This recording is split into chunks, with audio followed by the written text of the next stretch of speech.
I'm the history guy. I have a degree in history and I love history, and if you love history too, this is the channel for you.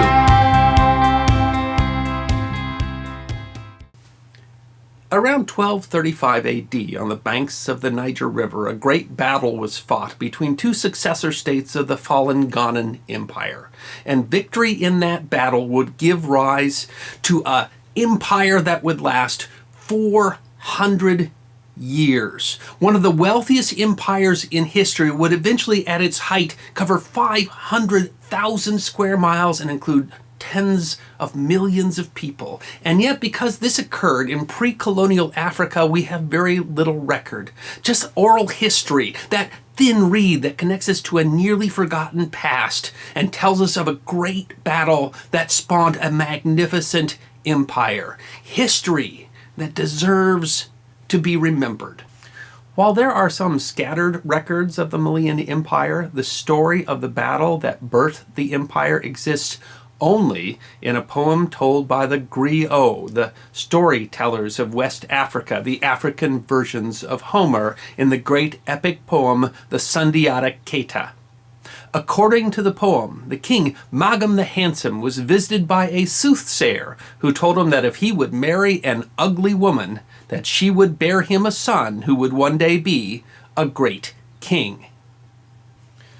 When two hunters offer Magam a woman so ugly that they call her the buffalo woman because of the hunch in her back, the king remembers the soothsayer and takes her as his second wife, and she bears him a son, Sundiata.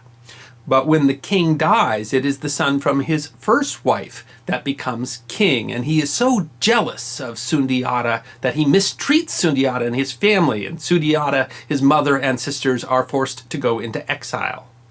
But in exile, Sundiata grows to be a great hunter and strong as a lion. But the king of another kingdom, Samaoro of the Soso, described as an evil sorcerer, attacks his brother's kingdom and drives his brother into exile. And the people cry for the return of the exiled prince Sundiata. Sundiata manages to gather together the armies of several smaller tribes and confronts Samaoro in battle, and in the battle defeats Samaoro with a poisoned arrow. He then goes and conquers Sosa and founds a great empire, being given the title Mansa, or King of Kings. Now, the poem is full of symbolism, but what we can divine from the poem and what we know from other histories is that in the wake of the collapse of the Ghanaian Empire, sometime around the middle of the 12th century, a kingdom called Soso started expanding. And in 1205, a king named Samaora came to power in Sosa and started raiding throughout West Africa.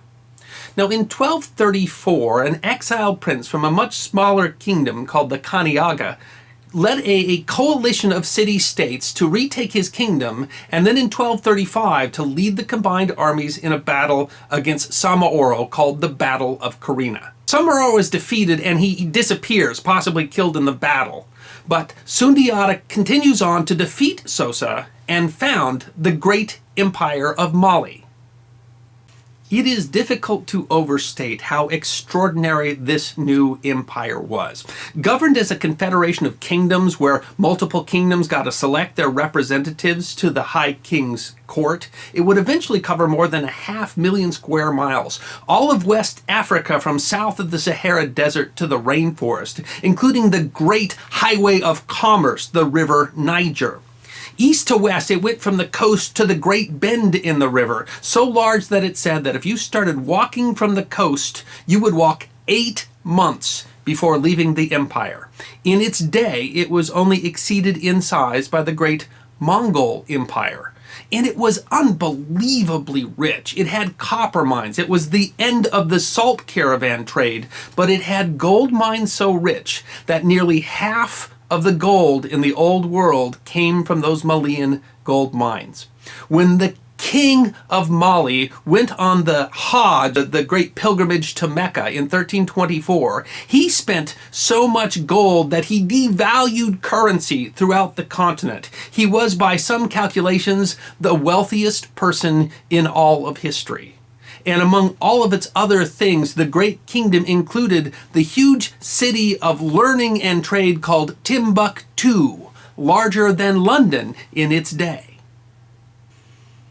Perhaps the most extraordinary tale of the Mali Empire was the king Abu Akari II, who in 1310 was so curious about what was on the other side of his western shore that he gave up his throne and took a fleet of 4,000 ships to try to cross the ocean and see what was on the other side, nearly 200 years ahead of Columbus. And there is some circumstantial evidence that he might have made it to the Americas, although historians are skeptical on the subject.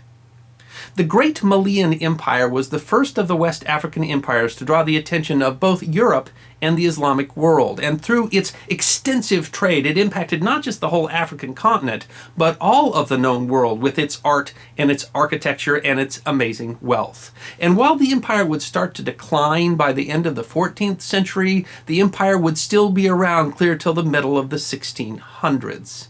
And yet, because this empire came in the pre-colonial era, we don't know much about it. Records were only kept as oral histories, and pre-colonial Africa is both understudied and much of its history was destroyed by the impacts of colonialism. And that is too bad, because the story of the great Battle of Kirina, fought by the Lion King Sundiata to found the amazing Malian Empire, is history that deserves to be remembered. I'm the History Guy. I hope you enjoyed this edition of my series, 5 Minutes of History, short snippets of forgotten history, 5 to 10 minutes long. And if you did enjoy it, then please go ahead and click that thumbs up button that's there on your left. If you have any questions or comments, go ahead and write them in the comment section. I will be happy to respond. And if you'd like 5 minutes more of forgotten history, all you need to do is click the subscribe button, which is there on your right.